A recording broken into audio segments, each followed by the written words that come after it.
এরা ছোট আপুরা মন খারাপ করবার কোনো কিছু নাই। স্টুডেন্ট লাইফটা এবং পড়াশোনাটা হয়েছে অনেকটা ফুটবল খেলার মতো, যে ফার্স্ট হাফে যদি তুমি 3টা গোলও খাও, মানে 3বার ফেলও করো, সেকেন্ড হাফে কিন্তু তোমার কাছে কামব্যাক করার সুযোগ আছে। যারা ভালো রেজাল্ট করছো তাদেরকে অভিনন্দন, যারা খারাপ রেজাল্ট করছো, প্রত্যাশিত রেজাল্ট পাও নাই, তাদেরকে অভিনন্দন, কারণ জীবন তোমারে আরেকটাবার সুযোগ দিছে। যেটা রেজাল্ট হয়েছে সেটা অ্যাকসেপ্ট করো, সেটা মানি নাও। দেখো, দেশের এডুকেশন সিস্টেম এমন অবস্থায় পৌঁছায় গেছে, আমাদের স্টুডেন্টদের যেমন দায় আছে, তেমনি আমাদের গার্ডিয়ানদের দায় আছে, স্কুল কলেজের শিক্ষকদের দায় আছে, এবং আমাদের টোটাল এডুকেশন সিস্টেমেরও দায় আছে। আমাদের ভুলগুলা কোথায় সেটা খুঁজে বের করতে হবো।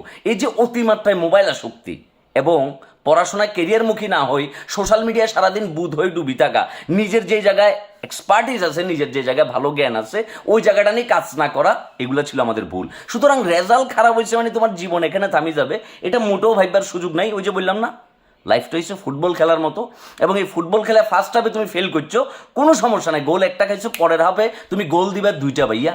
আবার উদ্যমী হও, আবার পরিশ্রমী হও, আবার কামব্যাক দাও, রিয়াল মাদ্রিদের মতো, বার্সেলোনার মতো, আর্জেন্টিনার মতো, ব্রাজিলের মতো।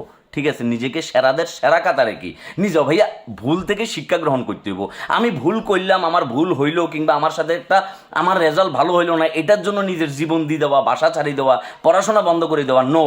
তোমার যদি একান্তই পড়াশোনা করবার সামর্থ্য না থাকে, তাহলে তুমি কোনো কাজে কর্মে লাগিয়ে যাও। যদি পড়াশোনা করবার সামর্থ্য থাকে, পরিবারেরও সাপোর্ট থাকে, তাহলে আবার দ্বিগুণ উদ্যমী হই, পড়াশোনা শুরু করো। আর যারা পাস করছো তাদের ব্যাপারে আরেকটা মেসেজ ভাইয়া, সেটা হচ্ছে তুমি ইন্টারমিডিয়েট পাস করছো মানে তোমার জীবনের সফলতা চলিয়ে শোনো। সামনে তোমার অনেক বন্ধুর পথ পাড়ি দিতে হবে, সামনে অনেকগুলো সিঁড়ি কি পার হই, তারপর উপরের দিকে যাইতে হবে। সুতরাং যেই কষ্ট এইচএসসি লেভেলে করছো, তার চাইতে 3-4 গুণ বেশি কষ্ট কি এখন অনার্স লেভেলে করতে হবে। সুতরাং এটা মানি নাও ভাইয়া, মন খারাপ করিও না। দেখো, পৃথিবীতে এরকম অনেক ব্যক্তি আছে, এই যে আমাদের মারুফা ভূগোলে ফেল করছে, তার জীবন কি থামিয়ে আছে? সে বাংলাদেশের একজন সেরা নারী ক্রিকেটার, সে বাংলাদেশের একজন সেরা নারী ক্রিকেট বলার, তারে পুরা ওয়ার্ল্ড চিনে, তারা পুরা ক্রিকেট বিশ্ব চিনে।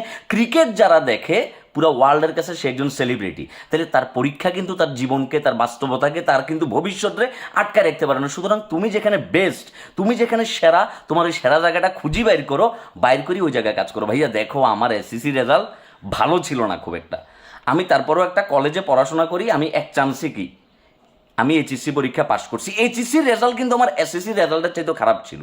তারপরে আমি একটা ইউনিভার্সিটিতে ভর্তি হওয়ার সুযোগ পাইছি, একটা পাবলিক ইউনিভার্সিটি থেকে। কোনো মতে রেজাল্ট নিয়ে আমি কিন্তু পাশ করি বাড়িছি। এখন আমি আম বিক্রি করতেছি, জাম বিক্রি করতেছি, মাছ বিক্রি করতেছি, এবং আমি টুকটাক অ্যাক্টিং করতেছি, সোশ্যাল মিডিয়ায় মাঝে মধ্যে গালিগালাজ করতেছি। যাই হোক, এই পার্টটা স্কিপ।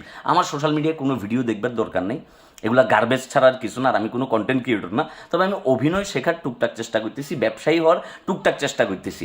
আমার জীবন কি থামে গেছে? জীবন থামে না। এখন হ্যাঁ, আমার জীবনের সিনারিও আর তোমার জীবনের সিনারিও একরকম না হইলেও তোমার পরিশ্রম আর আমার পরিশ্রম কিন্তু এক হইলে তোমার ভবিষ্যৎ, তোমার সফলতা কিন্তু কেউ আটকাই দেবে না।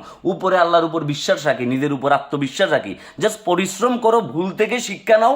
কোথায় কোথায় তুমি কি দুর্বল, ওই জায়গাগুলো নিয়ে বারবার হোমওয়ার্ক করো, কাজ করো, রেজাল্ট আসতে বাধ্য ভাইয়া।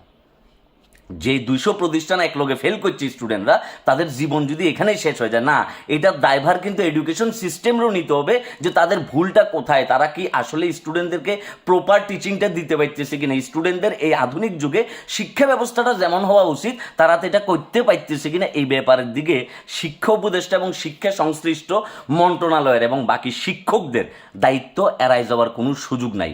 পরিবারের গার্ডিয়ানদেরকে বলতেছি, আপনারা আপনাদের বাচ্চাদের উপর বাড়তি প্রেশার দেওয়া, টর্চার করা বন্ধ করেন। আর স্টুডেন্ট, ছোট ভাই ছোট বোনদেরকে বলতেছি, মোবাইল আসক্তি কমাও, অতিমাত্রায় আড্ডাবাজি কমাও। তোমার আড্ডার সময় আসবে, তোমার মজা মাস্তি করিবার সময় আসবে, কিন্তু তার আগে নিজের কেরিয়ারটারে গড়ে নিতে হবে ভাইয়া। লস হইলে তোমার একার লস, লাভ হইলে তোমার পুরো পরিবারের লাভ। যখন তুমি ডুববা, তুমি কিন্তু একা ডুববা, এবং তোমার সাথে তোমার পরিবারও ডুববে। সুতরাং সফল হওয়ার মূল মন্ত্র একটাই, নিজের ভুলগুলা থেকে শিক্ষা গ্রহণ করি, জাস্ট সামনে আগায় যাইতে হইব, এবং সামনে তোমার জন্য বেটার কিছু অপেক্ষা করতেছে। একটা কাগজের সার্টিফিকেটের মূল্য আছে, আবার অনেকাংশে কাগজের সার্টিফিকেটের মূল্য নাই। অনেক মানুষ কাগজের সার্টিফিকেটধারী, উচ্চ ডিগ্রি আছে, কিন্তু তার নৈতিকতা ঠিক নেই, সে দুর্নীতিবাজ, সে বাটপার। সুতরাং সবার আগে ভালো মানুষ হইতে হবে, হওয়ার চেষ্টা করতে হবে। আমি নিজে খারাপ মানুষ, চেষ্টা করতেছি তোমাদের মতো ভালো মানুষ হওয়ার জন্য। তোমরা যারা খারাপ রেজাল্ট করছো, তারা নিশ্চয়ই আমার চেয়ে অনেক অনেক ভালো মানুষ। তোমরা জাস্ট এই রেজাল্টটাকে অ্যাকসেপ্ট করে নাও, করি, আরও উদ্যমী হও, পরিশ্রমী হও, আগায় যাও। Best of luck bro. Life এখানেই থেমে থাকবে না, যাত্রা মাত্র শুরু। ভুল থেকে শিক্ষা গ্রহণ করে আগে যেতে হবো, ঠিক আছে? আর যারা ভালো রেজাল্ট করছো তাদের জন্য শুভকামনা, আরও পরিশ্রমী হই, সামনে আরও কঠিন পথ আছে, ওইটা পাড়ি দিতে হইব। আল্লাহ হাফেজ।